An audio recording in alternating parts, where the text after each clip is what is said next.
All right, everyone, we'll get underway as that's 2 minutes past by my computer's clock over here. So good afternoon, everyone, and welcome to our fifth webinar on the Test and Learn Systems-Wide Evaluation Programme, which the Centre for Homelessness Impact will be running on behalf of the Department of Levelling Up Housing Communities over the next 3 years.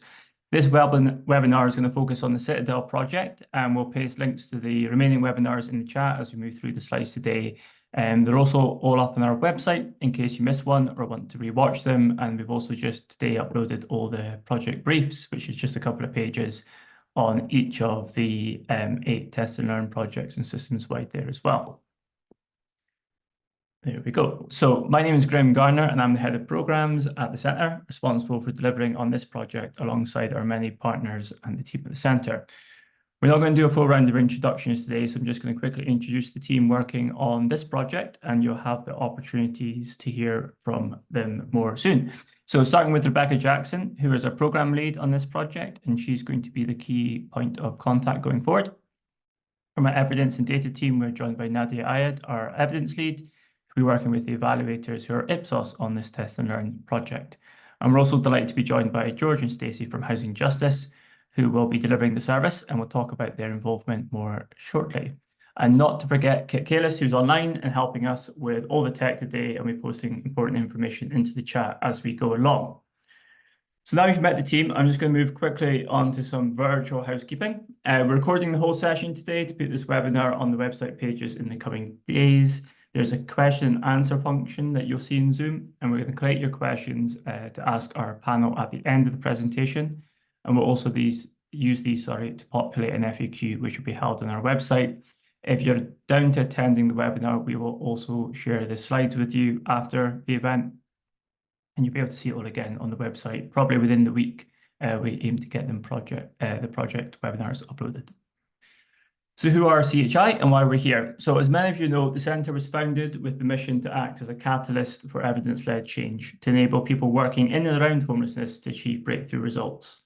Our goal as an organisation is to ensure that the policies and projects tackle homelessness are as effective as possible, and we gather as much evidence as we can on what works and use that evidence to improve the outcomes and create impact.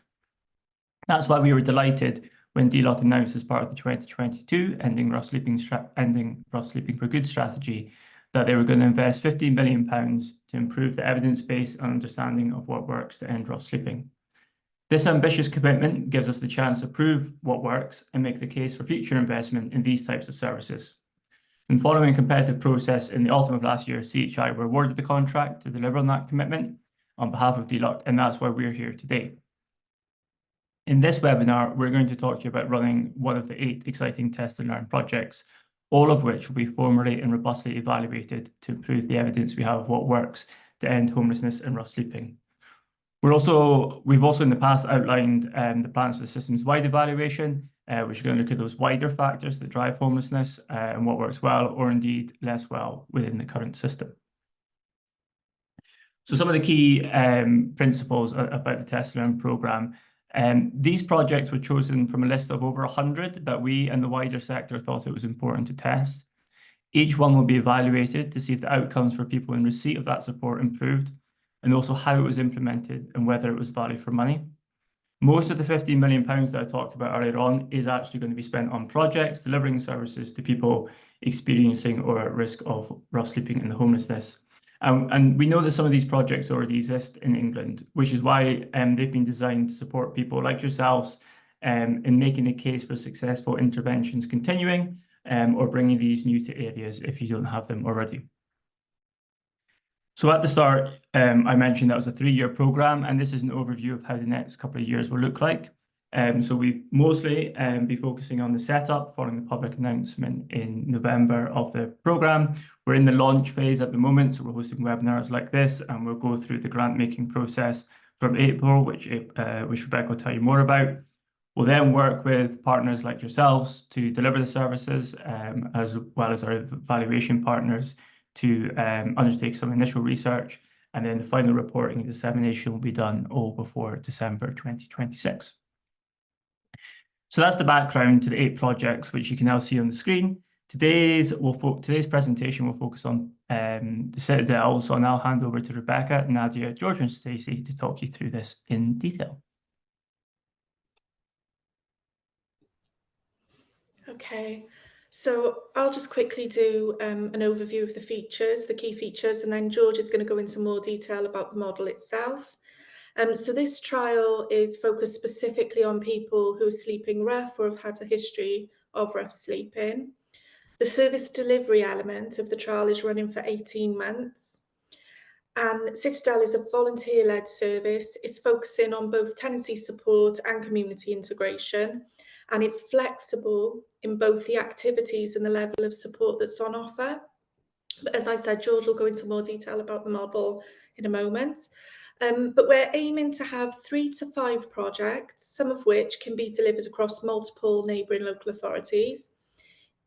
Each individual will receive one-to-one support from a volunteer, and there is a coordinator per 20 volunteers on average. So the total number of people referred into the project is around 600. So we're looking for areas that could refer approximately 200 people in to the project, but that's over the 18-month period. So I'm now going to pass you over to George, who's going to describe Citadel in a lot more detail. Thanks, Rebecca. Okay, so as you can see from the slide and what Rebecca's already said, Citadel's a volunteer-led homelessness prevention, community integration and tenancy sustainment model. So what does that actually look like in practice? So essentially what we're talking about is an individual in kind of temporary accommodation or impermanent accommodation being moved into more permanent accommodation and being supported along that journey with a volunteer. So they will be matched with a volunteer, and as part of that process, it's not only about the kind of support needs of that individual, but also what matters to them and who's the most kind of appropriate volunteer in that area. So this already exists in Wales, as it says here on the slide, in 3 areas, but we are looking to expand, as Rebecca said, into a number of areas to be decided in England. So what does this look like? So, well, what matters to the individual might be to make new friends or connections, or to seek employment, to manage their mental or physical health. And it will be volunteers working with an individual for a period of 6 months. But in reality, it's very flexible. That's part of the model. So that it might, for some individuals, only look like someone supporting them to help move them into a place, or for someone else, it might look a lot longer than that kind of 6 months. It should all be led by the individual. And on this slide, we've kind of added some of the stats from how it's working currently in Wales. So, you know, quite a high engagement rate, and lots of people sustaining their tenancies, which ultimately is the thing that we will be measuring the kind of primarily, but also we'll be looking at that kind of holistic and kind of well-being that is improved through the project. So if you could go to the next slide, please, Graham. So again, this is just an example of what this might look like for people. So it could be something like supporting going to viewings or moving into accommodation, kind of practical support with actual DIY and helping them to purchase or arrange furniture in their local area, helping clients to seek meaningful employment or a new hobby. So it can be, as I say, a kind of wide range of things, but it's not limited to that. But it is that kind of one-to-one support so that people are finding a kind of place within the community. So it's not just about that sustaining of the tenancies, but it is about improving overall well-being and a feeling of kind of worth and acceptance. And that's what's been shown to work in Wales so far. So next slide, please, Graham. So as the support is delivered by volunteers as opposed to commissioned services, it can be a bit more flexible. And really importantly, I think, to the model is it's received differently by the individuals receiving the support. So that kind of quote there alludes to that in terms of how people feel about the volunteers who support them. And the kind of last thing I want to talk about just very briefly, when you're thinking about whether this is something that you'd like to do in your areas, and if you'd like to put in an expression of interest, I think Rebecca's already touched on the numbers of kind of referrals that we're looking for and making sure that there's kind of appropriate referrals. So the kind of low to moderate support needs. So we're thinking about, people who would be suitable for lone working volunteers, people who are moving on into more settled accommodation, also what exists in your area in terms of your kind of volunteer networks currently. We are keen to get moving as soon as possible and start getting things stood up. So the more we can kind of rely on existing volunteer networks, the better. And also the kind of local partnerships between the local authorities and BCFS in your area. I'm very keen that that's reflected in the kind of expressions of interest. So I think there's a couple of things I probably missed off this slide that I should have added, which is I noticed someone on the call from Church Urban Fund who are already doing similar things. I think if these things are, if there is something that looks a lot like Citadel in your area or a similar model, best reaching out to us before you want to put in an application, because we can't really have two similar models operating in the same area. And also the kind of geographical footprint of the area that you're thinking about. How does this work, for example, in a big local authority like Cornwall, as opposed to a London borough, for example, and how would this work for you in terms of where you've got the kind of need of the service users, but also where are your kind of volunteer networks? So those are things I would expect to be considered. I think that's me.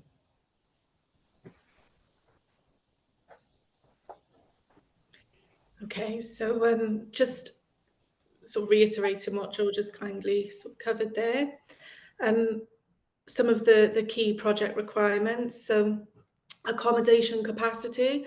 So we are looking specifically to work with people who are, close to being moved into settled accommodation from some form of temporary accommodation, or even directly from Sleeping Rough.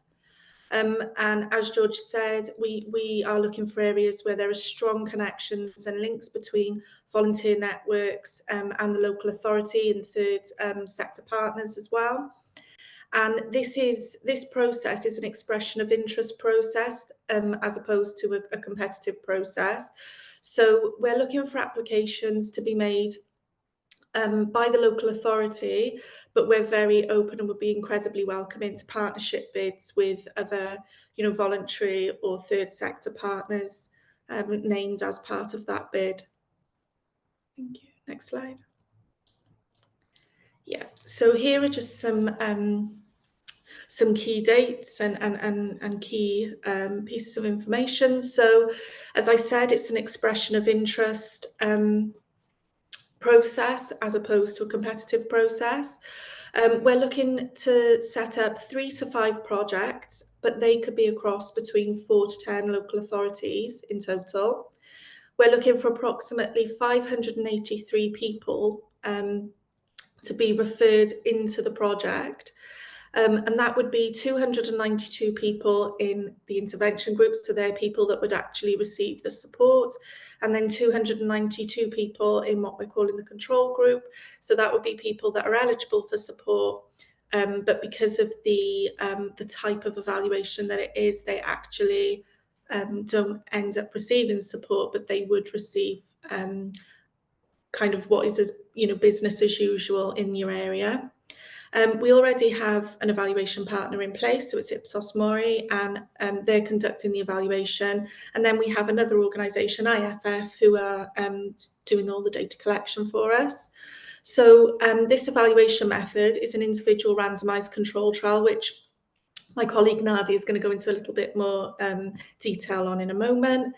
But the key milestones and the dates to maybe keep an eye open for. So the grant process will be launching in April. There will be some sort of comms going out around that time to let everybody know when that's actually starting.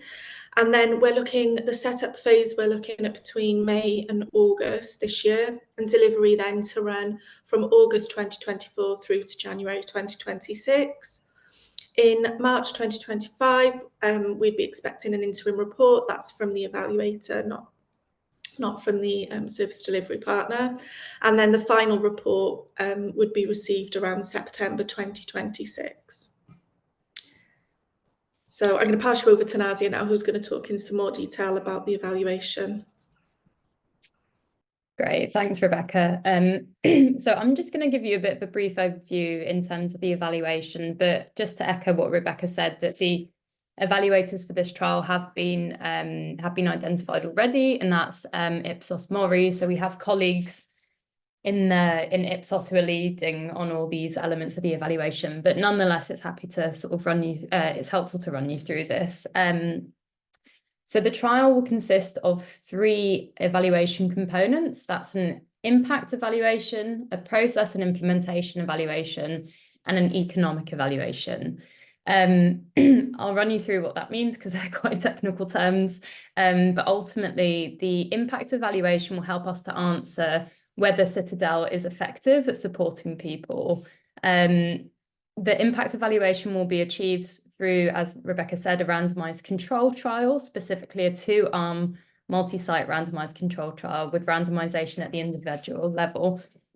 So what that means as practice is people who are keen to participate in the trial, they'll be referred into the trial, but only 50% of them will receive Citadel and 50% of them will receive business as usual. So whatever service would typically be available to them. So that's key here. No one's losing out.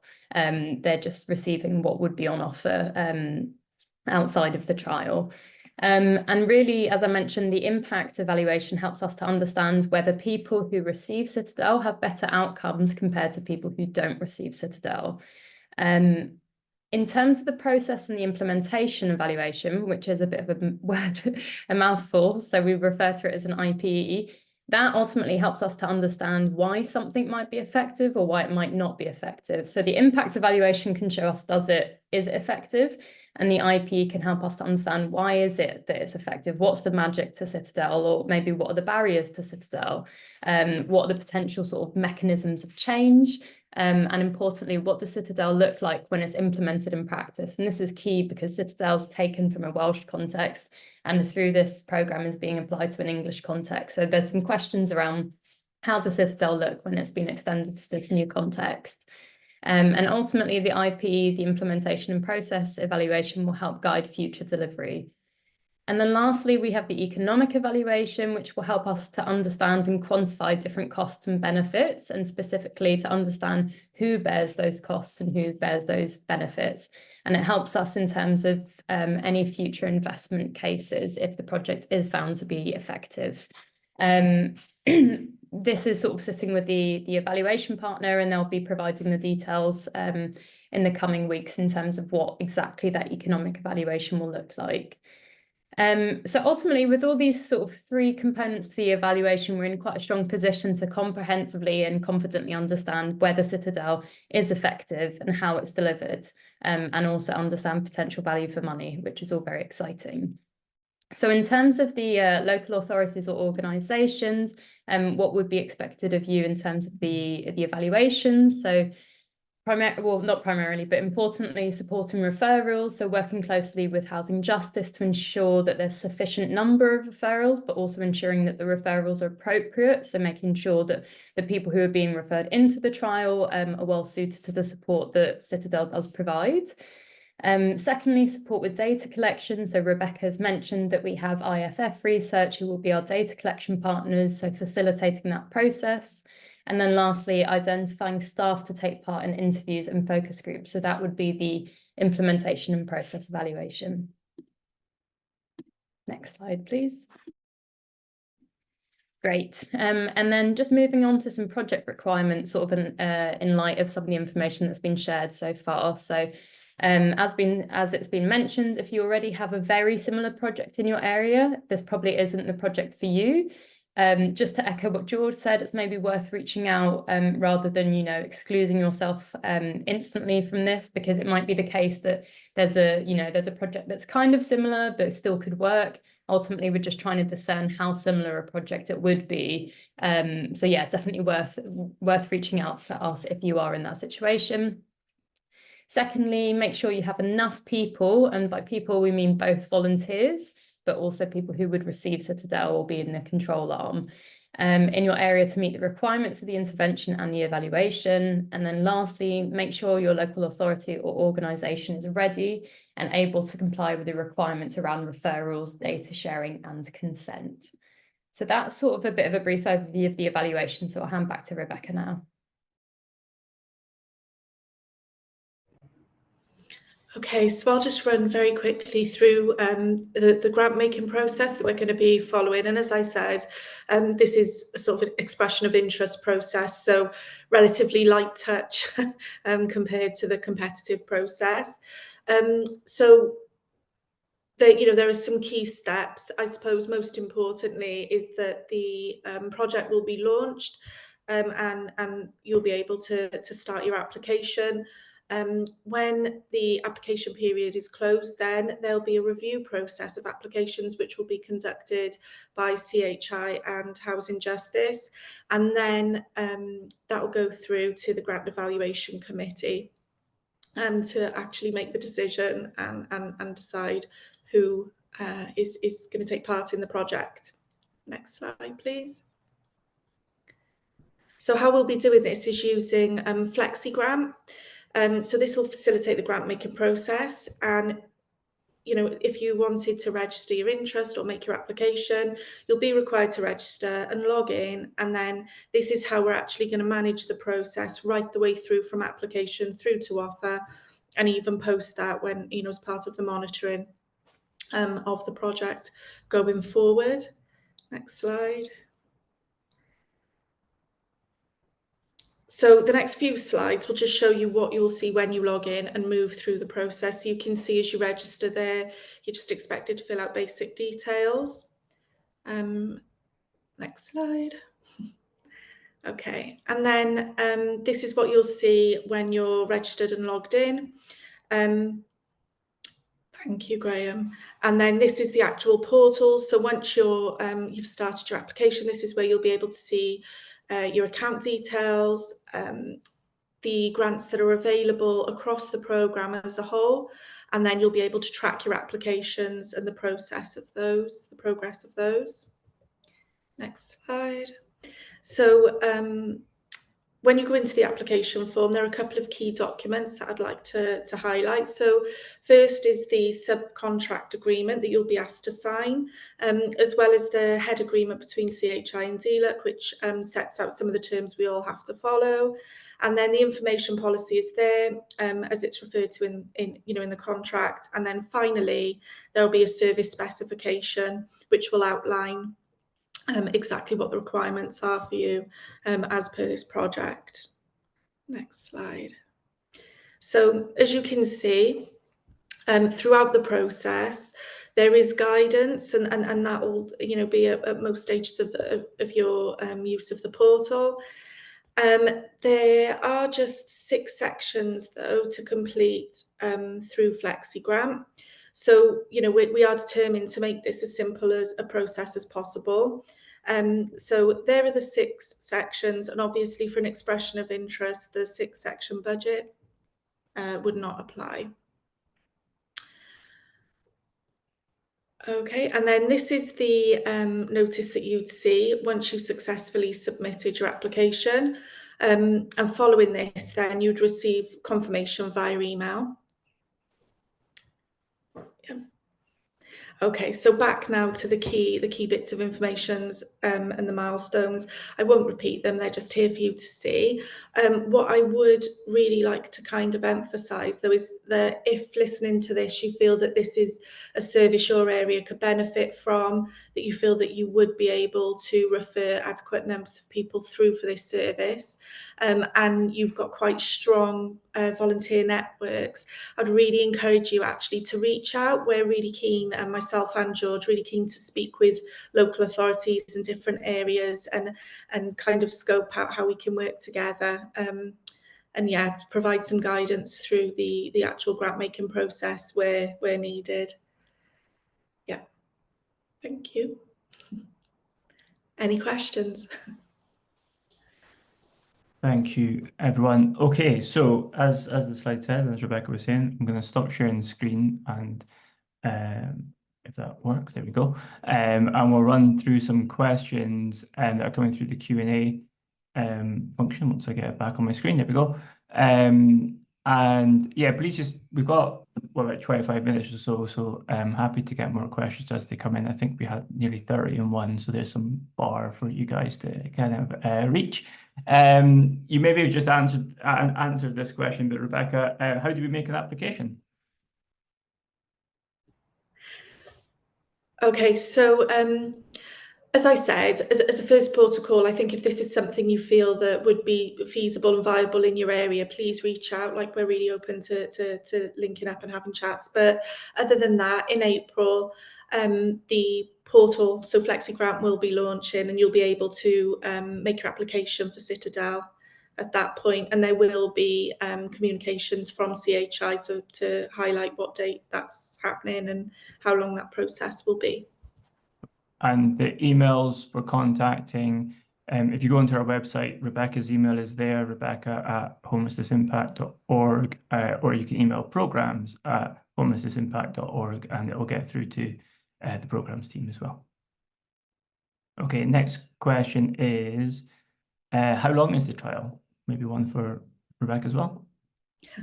Okay, so the delivery of the actual service is 18 months. So we're looking to run the service from August 2024 right the way through to January 2026. Thank you. I'll try and get one that's not for Rebecca. Should give her a break. So we've got someone here who's a manager at the folks in Rainbow Centre. As part of their new supported housing and move on model, they're piloting a night shelter clients moving on, and they're looking to develop and launch our tenancy befriending volunteer program, and they have the endorsement of the local authority. Is it better to refer through them? So refer through the local authority. They've been undertaking some research in this area, and now they're about to start recruiting and training volunteers. So is it good to go via the local authority, I guess, is the question out there. I don't know if George or Rebecca wants to come in. I can pick up. I think we want to receive applications from the VCFS as much as the local authorities themselves. So I think making sure you speak to your local authority before putting in an application, but absolutely, I think that partnership is really important. I wasn't entirely sure of the question on that one, and whether you're saying you're doing something similar already, or you're interested in the support we can provide in terms of the coordinators that we will be putting in place ourselves.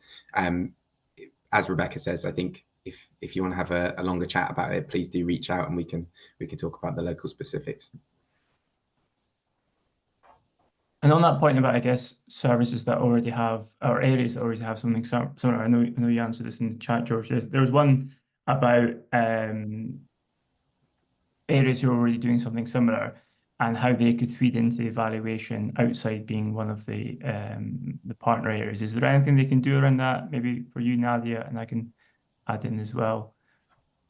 I'm not sure if I followed the question, sorry. So they're already delivering the model in 3 areas. Is there any scope for feeding back their experience to the evaluation partner outside of being involved directly with this trial? Yeah, I mean, sort of any information is welcome to sort of be integrated into our understanding of, generally volunteering programs. But really what we're looking to do within this project is to set up a new to use the Citadel model and set up in new services.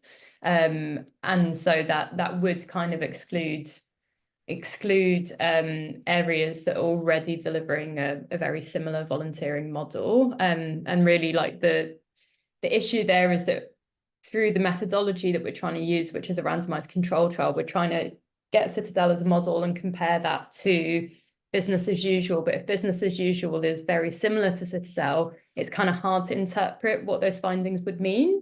So that's kind of the ethos as to why we're using sort of new service setup as opposed to utilizing services already delivering a similar model. And on you go, George. Yeah, just wanted to add, I mean, I've already put it in the chat, but Jessica, I'd love to speak to you. I think I'm glad to see you on the call. Wayfinder has been brought to my attention. It'd be really good to speak to you about any of the kind of pitfalls or challenges you've had in the areas that you're talking about. And then if there's anything we can feed back for the evaluation, I'm happy to be the kind of conduit. So that'd be great.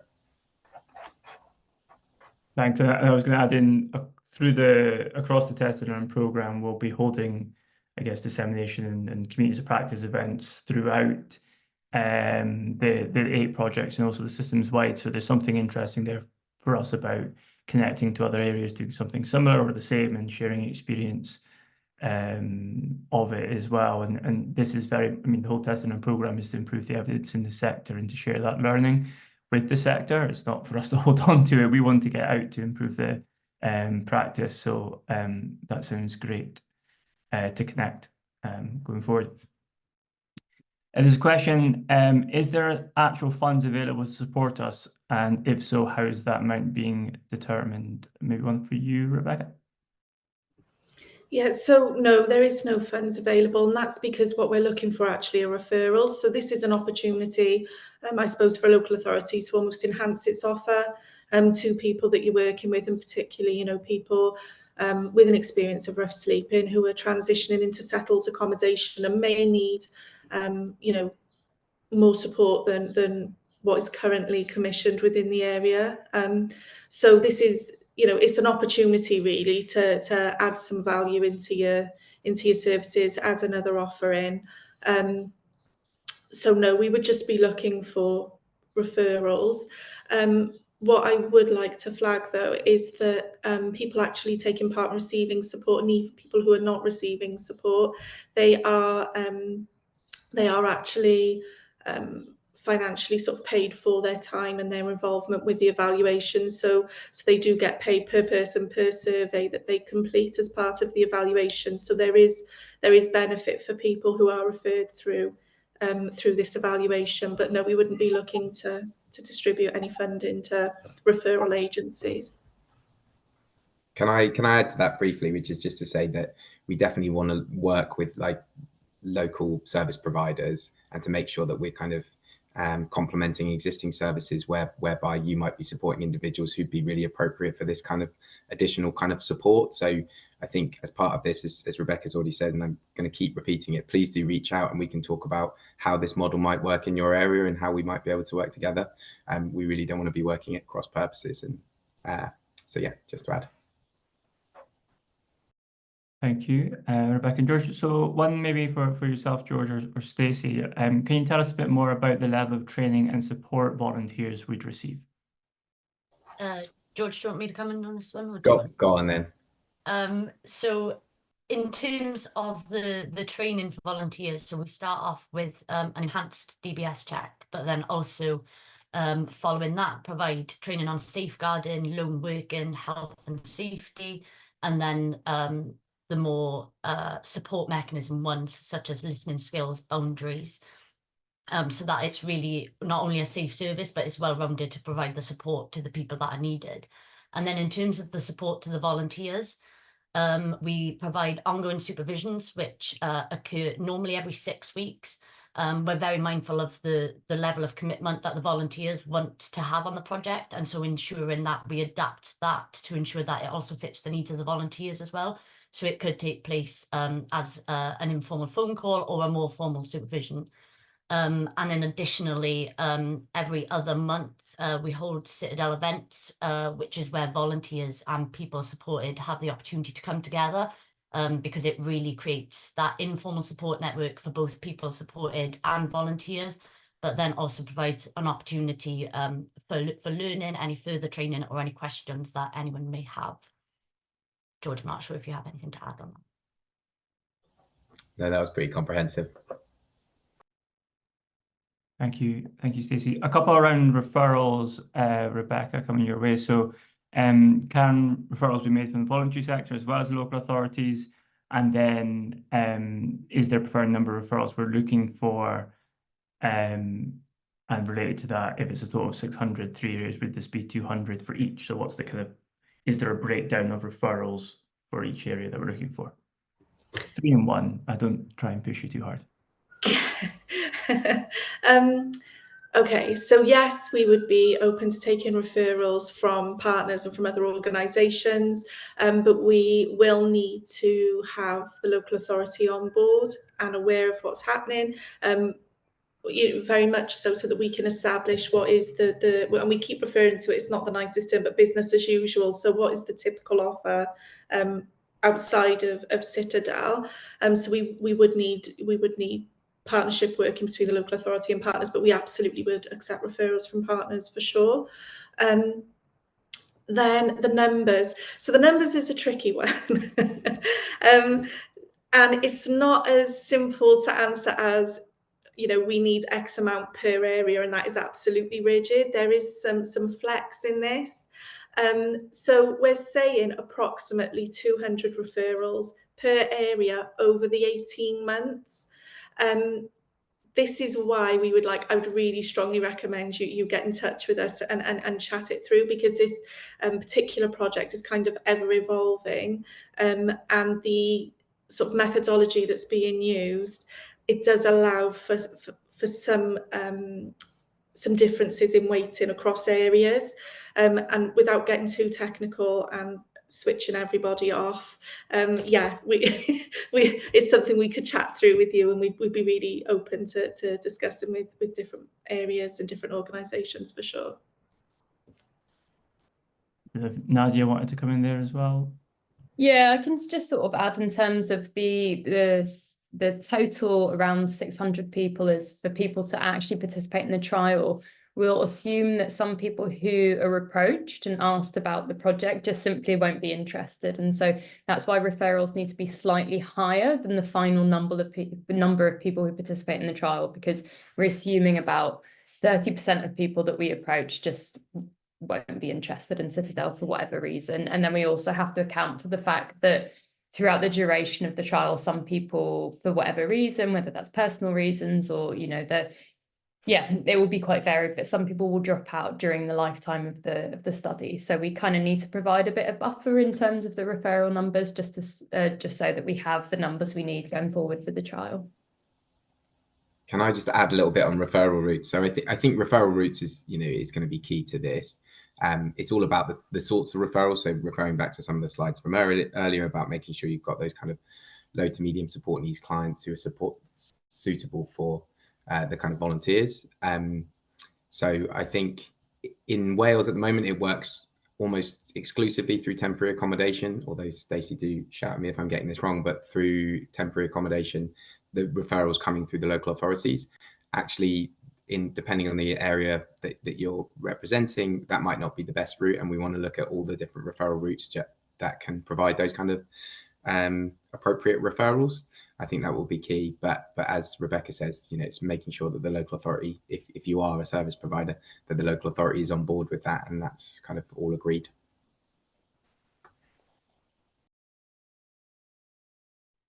Thank you. I think another reason I was reflecting on the LA being involved is just like, so at the end of the 18 months, like the what happened next. And I think it's like key to get areas and potential commissioners and the like bought into this trial, and so they can see and they'll get the direct evidence about whether it works or not. And that could be a conversation you're interested in starting with right at this stage now. You mentioned there about temp accommodation, the Welsh model. So there's a question here, maybe George, Stacey, can this be offered currently? Sorry, can this offer be for those currently in temporary accommodation, or only those moved into settled accommodation? So where would someone in their kind of homelessness journey, if we can call it that, be at the point of referral? Yeah, so I'd say absolutely it can be for people in temporary accommodation, and we'd want to both support through the transition from temporary into more settled accommodation, but also into like longer into the community, continuing to sustain that tenancy. So I think it is both. I think, again, just going to say the same thing again and again, but please do speak to us and we can have conversations about how you think this would work, the specific referral routes and where people are being moved into, and how we might do that in a local area, because I do think it will vary. Rebecca, is there more specific dates for when the expression of interest will open or close? And it's understandable if it's not, this person kindly says, but so as you can tell, if we're hoping to get this project up and running come August, time is of the essence. So there isn't a date, because at the moment, I think at the very latest, we're looking at the 22nd of April, but ideally we'd like to be able to launch it a little bit earlier than that. But yeah, we're not quite sure yet. So at the very latest, 22nd of April. But as I said, there will be comms coming from CHI to let you guys all know when it's open and when you're able to apply.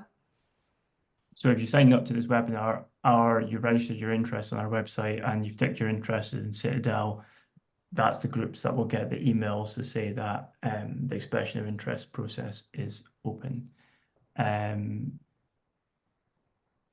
Okay, sorry, I think it was Louise from Folkestone said we're not doing it, just planning it. That's good to know. Thank you again, Rebecca or George. We can be in touch, maybe talk about how things can align if that's potentially possible if you're not actually doing the service. One again, Stacey and George, how many clients per volunteer? So it's usually 1-to-1. Some in Wales, again, some people have taken on 2, but usually 1-to-1. Yeah, it's often dependent on the volunteer's capacity. We know that the demographic of volunteering has changed quite drastically over the last couple of years. So some volunteers have capacity to take on 2 or 3, but some have other commitments, working full time, so only take on 1. So again, it's down to the needs and capacity of the volunteer. Now, just to add in regards to the ratio for within this trial, we're assuming that the vast majority of volunteers will just have 1 person that they work with. There will be a handful of people who have 2, but we don't anticipate that is a significant amount of the volunteers. We want to keep it sort of as close to the original model as possible. Thank you. And is this only for single people or does it include families? Only for single people. Straightforward answer. Does someone want to elaborate why at this stage? Well, so I don't know if Stacey wants to add anything to this, but I know we have had people who are still single in the sense that they are in accommodation, but they might have kids that they, but that they're not responsible for them within the housing in which they live, essentially, if that's clearer. Thank you. And then sticking on the volunteer section. So Barbara raises, so that means that we could have 200 different volunteers over the lifetime of the project. If we're thinking of the 1-to-1 ratio, is that the way that it's working over in Wales? Or so in Wales, again, it varies. As George said at the beginning of the session, some people who are referred to us may only need support with the initial transition into their permanent accommodation. However, others may need that more longer term support, whether it's finding employment or integrating into the community. So I think the numbers of volunteers will really depend on the length of time that the people need support for. But of course, that is going to vary throughout the project. To add from an evaluation perspective, we're assuming that there will be around 225 volunteers throughout the lifetime of this trial to meet that ratio. We wouldn't want turnover by different volunteers. Maybe I've misinterpreted this, but you want those to ideally be the same 225 people throughout the duration of the trial. yeah. So a volunteer over the duration of the trial could support more than 1 person. As Stacey's example, it could be a short term for the first person they support that closes down and they're available to support somebody else. Yeah, and it's fair to say that the attrition rate of volunteers in Wales has been very, very low at this point. So we'll be hoping to meet Nadia's requirements. Okay, so a couple of questions more around that volunteer, which is who's responsible for identifying the volunteers? It will be the coordinators in the area. Yeah, so housing justice. Yeah, but again, very keen to as I've said, to work with individuals on the existing volunteer networks in an area. Okay. And then 2 about service delivery. Is there any language barriers for people we're supporting? So is any translation services provided? And at that point of referral, what information is required about a service user? So what documentation? But I guess, if someone referring a client to this service, what would they need? In terms of the language barrier question, that might be one for Stacey in terms of how it's working currently in Wales, although I suspect that given everywhere that we are in terms of what's been going on with NAS accommodation, we are likely to see a lot of this cohort. So it's something we're thinking about. And again, to be an absolute broken record on this, speak to us first. We can talk about the cohorts in your area and what might be appropriate in terms of translation. But Stacey, anything on Wales? Yeah, just to echo what you said, George, we do have several instances in Wales where we're supporting people whose first language isn't English, and so have already built relationships with translation services, so could replicate that again across England. And in terms of what information's required when organisation sends a referral across to Housing Justice? Stacey, you're probably best placed on this one as well. So again, basing it off our Welsh context, when the referral comes through the local authority, it contains information in terms of current accommodation status, any additional support needs identified. This could range from mental health conditions to drug and alcohol usage, just to ensure that we have a really well-rounded picture through the referral process, to ensure that the people who are being referred are suitable to be supported by lone working volunteers. And then in addition to that is a form around what areas of support that individual actually wants support with. So what aspects of their life do they want to focus on that are meaningful to them? Again, just so that we can have a well-rounded picture of the areas of their life that they want to improve and progress towards. Thank you. So there's a question about how long will organisations have to apply once application is live? The answer is 4 weeks. And again, that will go out and there'll be a closing date when it's live on FlexiGrant. And then may have touched this one earlier on, but Nadia, is there a requirement for this work to be new to delivery partner or already established? Yeah, we're looking to set up a new service. That doesn't necessarily exclude, if there's providers who have experience in this but are not currently delivering it, then that could be a possibility. But as we've said, that if you're providing something very similar to Citadel in terms of a current service, then again, to echo George, reach out to us to double check to see how similar it is. But it would, if it's very similar, probably exclude you from the trial. Yeah. And a follow-up, sorry, Stacey, I misinterpreted the question. So apologies. Any documentations that would be required from an organisation about a person? So, for example, ID, etc. What? In terms of like specific ID, it's not something we currently ask for. We operate off the working relationships with the local authorities, knowing that they already have a formed relationship with the people who are being referred into their service. And so that, which is then dovetailed with an initial meeting between ourselves, the person referred, and the local authority, helps us to gain that overview. We're very aware that people who are potentially experiencing homelessness may not have access to such documentation, so wouldn't want to exclude them from the project on that reasoning. Thank you. That is all of the questions we have in the Q&A. I think there may have been some in the chat, but I cannot multitask on Zoom, it turns out. So apologies if you don't appear in the Q&A. I can't read them off the screen. I'll just check, sorry. Are we sending comms around the above? If that's in relation to the webinars, then yes. If you've signed up to the list to registering your interest, the webinars are on, an email was sent out with all the webinar details. If you go to homelessnessimpact.org/, I think it's test and learn, it was on the very first slide. Let me just get back there.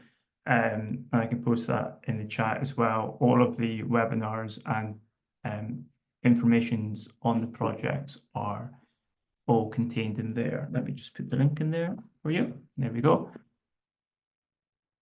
There's been no other questions come through. So in that case, I think we're okay to wrap up the webinar. Thank you for everyone's attendance. As you may have heard us say once or twice, please reach out to us, George or Rebecca.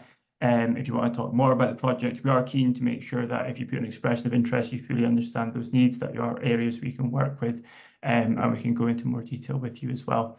But with that, thank you very much for attending, and I wish you a good rest of your day. Bye for now.